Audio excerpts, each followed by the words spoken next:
팩트 특집 무엇이든 취재해드립니다 싶고 이번엔 또 어떤 취재 의뢰일지 17번째 의뢰 내용을 공개합니다. 이혼 소송 중 복권에 당첨되면 나눠줘야 할까요?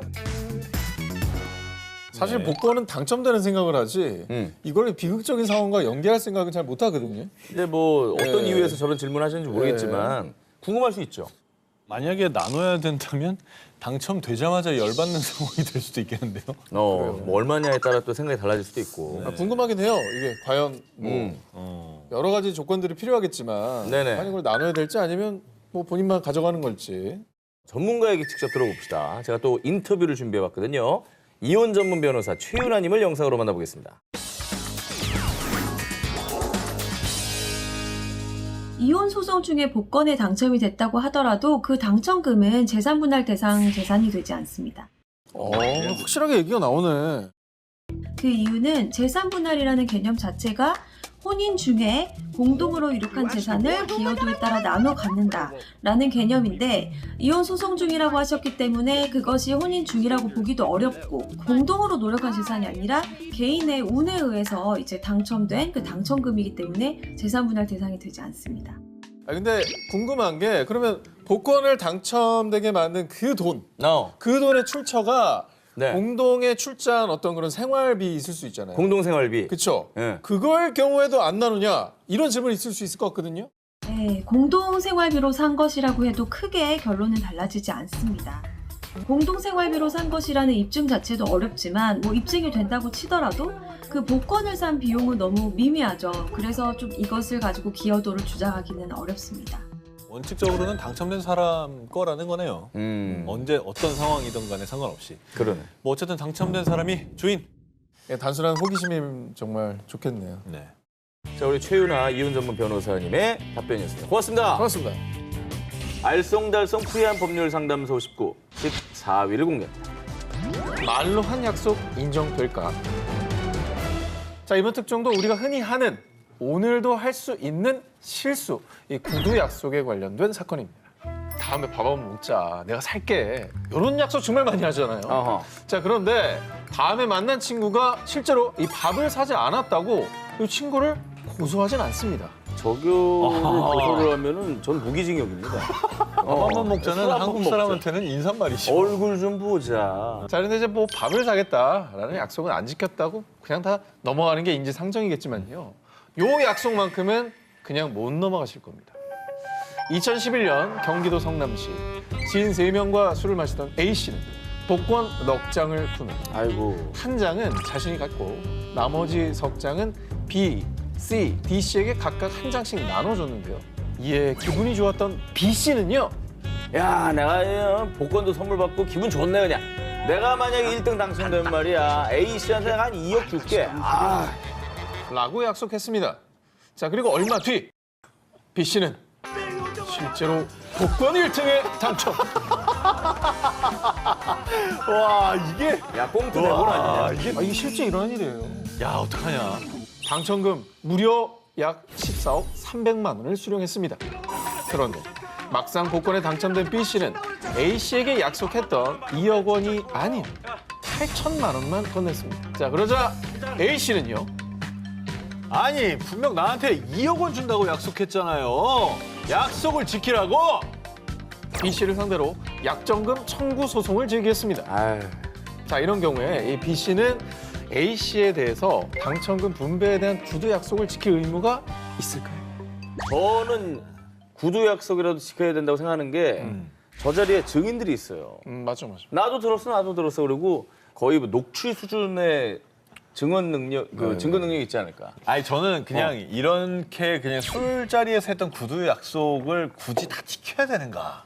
아니 8천만 원 줬으면 솔직히 No, 성의 줘야 표시한 거 아니에요? 자, 과연 어땠을까요? 복권 당첨금을 나눠주겠다는 B씨의 구두 약속은 법적 효력이 있습니다.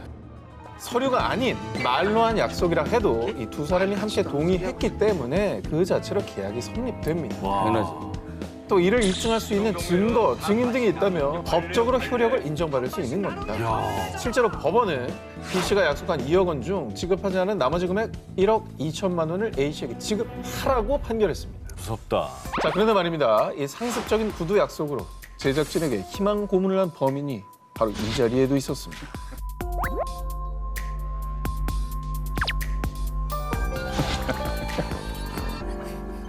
자, 익명을 요청한 제작진의 따끈따끈한 제보 함께 하시죠. 저희가 아이템을 다룰 때 정 기자님이 다른 방송에서 이걸 해봤으면은 나 이걸 해봤다 무슨 방송에 무슨 회차에서 이거 했으니까 자료화면으로 써라 내가 돈 줄게. 자기가 나온 방송 화면을 돈을 주고 사오면 자기가 돈을 주겠다. 하려면 돈을 주고 사야 되는 그리고 우린 다 증인이고 우린 다 동의한 거잖아요. 완벽하죠? 정 기자님이 나왔던 출연하셨던 부분을 돈 주고 사서 방송을 했는데 그럼. 돈을 본 적이 없습니다.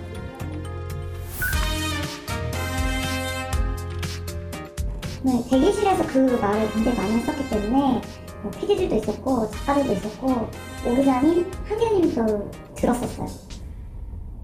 그래서 제작진이 지금 허비한 돈만 지금까지 뭐 자료화면 쓴 것만 해도 뭐 거의 1,000만 원이라는 얘기가. 그리고 본인이 돈을 주겠다고 약속을 했어요. 자. 그죠? 내가? 아니 근데 일단은 뭐 증거를 가져와 주셔야 될 것 같아요. 왜냐면 제가 어떤 자료 화면을 썼는지 요것도 역시 법적으로 소송이 저희가 가능한 건지 이번에도 오늘의 데스크 양 변호사님께 여쭤봤습니다. 양 변호사님 오늘 바빴네. 구두 약속도 엄연한 구두 계약으로서 사인 간의 계약이 성립되었다고 볼 수가 있습니다. 만약에 전 기자님께서 제작진 분들에게 영상 구입비 전액을 본인이 지불하겠다라고 많은 사람들이 보는 앞에서 말을 했다면 그 영상 구입비 전액을 다 지불을 해야 되는 것이고요.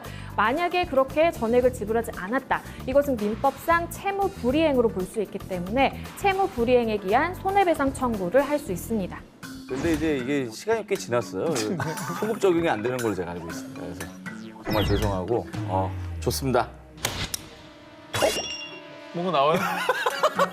책임을 좀 아니, 지고 그게 아니라- 하려다가 말을 못하고 아니, 있어. 그게 아니라- 무슨 말 하려고 했던 거 아니에요? 그러니까 좋다고요. 아, 예. 전 기분이 좋습니다. 앞으로는 그럼 이제 약속하겠습니다, 진짜. 뭘요? 영상을 뭐 사라, 뭐 이런 얘기를 제가 한다면 제가 진짜 보태겠습니다. 못해요? 예, 얼마나?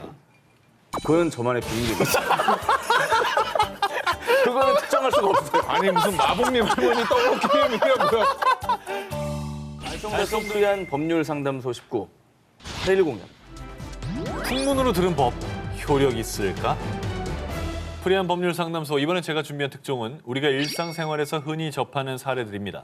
풍문으로 들은 적은 있지만 이게 정말 법적으로 효력이 있을까 없을까? 이 알쏭달쏭한 궁금증으로만 모아봤습니다. 먼저 첫 번째 궁금증 빠밤. 대학생 A씨는 친구들과 술을 마신 뒤 택시를 타고 귀가하다가 그만 실수로 택시 안에 구토를 했는데 아이고. 그런데 17만 원? 아니 아저씨 택시비가 왜 이렇게 많이 나왔어요? 아 택시 토했잖아요. 토하면 15만 원 배상해야 되는 거 몰라요? 택시비 2만 원 나왔죠. 배상액 15만 원 있죠. 17만 원 주세요. 자신이 실수를 한 것은 맞지만 그 금액이 지나친 것 같다는 A씨. 택시기사가 요구한 배상액 15만 원은 법으로 정해진 금액일까요? 시, 도, 자치별로 조금씩 차이는 있습니다. 하지만 서울시의 택시 운송사업 운송약관에 따르면 차내 구토 등 오물 투기로 차량을 오염시킨 경우 15만 원 이내에 영업 손실 비용을 배상해야 한다라고 명시가 돼 있습니다. 어허. 하지만 이 택시 운송사업법 운송약관은 엄밀히 말하면 형사법적 강제력은 없습니다. 한마디로 이 약관이 형사처벌의 근거가 되지는 못한다는 뜻이고요. 하지만 택시 기사와 손님 간의 다툼이 발생해서 민사소송까지 간다면 이 약관이 판단의 기준으로는 적용될 수 있습니다. 두 번째 궁금증, 전 기자처럼 아하. 쇼포홀릭들이 특히 궁금해할 만한 내용입니다. 인터넷 쇼핑몰에서 환불 불가라고 고지된 상품을 주문한 전 씨. 하지만 막상 제품을 받아보니 만족스럽지 못할 경우, 이런 경우 환불 받을 수 있습니다. 아. 전자상거래법 17조에 따라 물건을 수령한 날로부터 7일 이내면 환불 가능. 7일. 하지만 업체가 환불을 거절한다? 그때는 공정거래위원회에 신고할 수 있고요. 한국소비자원에서는 소비자와 판매자 사이의 분쟁을 조정해주는 제도를 운영하고 있습니다. 풍문으로만 들었던 법, 오늘 제대로 아셨으니 이제는 소비자의 당당한 권리 놓치지 않을 거예요. 알쏭달쏭 프리한 법률 상담소 19 7위 공개합니다.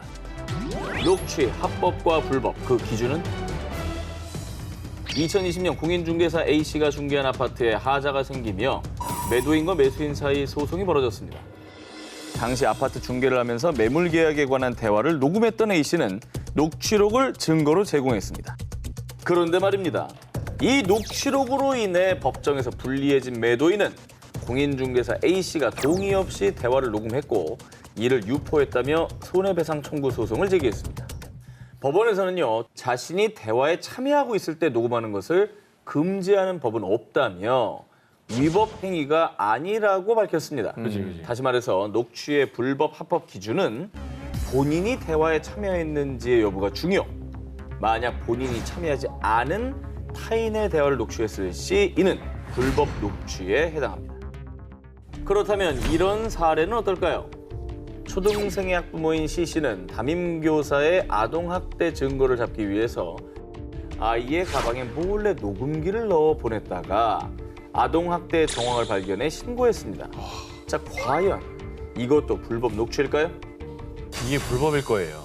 불법이다. 네. 그러니까 이게 불법이라는 거에 많은 학부모가 분노하고 있지만 아마 불법일 거예요. 그렇지, 불법이다. 이거는 이렇지 않으면 어떻게 이건- 그걸 밝혀? 이건 보호자로서 당사자로 좀 봐야 되지 않을까 싶어요. 그러니까 보호자는 이거 아니면 방법이 없는데 어떻게? 앞서 설명드린 기준에 따르면 분명 불법 녹취인데요. 하지만 상황에 따라 불법 녹취가 아닐 수도 있습니다. 어허. 합법으로 인정받기 위해서는 자녀에게 녹음 사실을 인지시키면 어허. 합법으로 인정받을 가능성도 있습니다. 아 그렇구나. 그게 당사자가 돼버리네. 그렇죠. 그렇군요.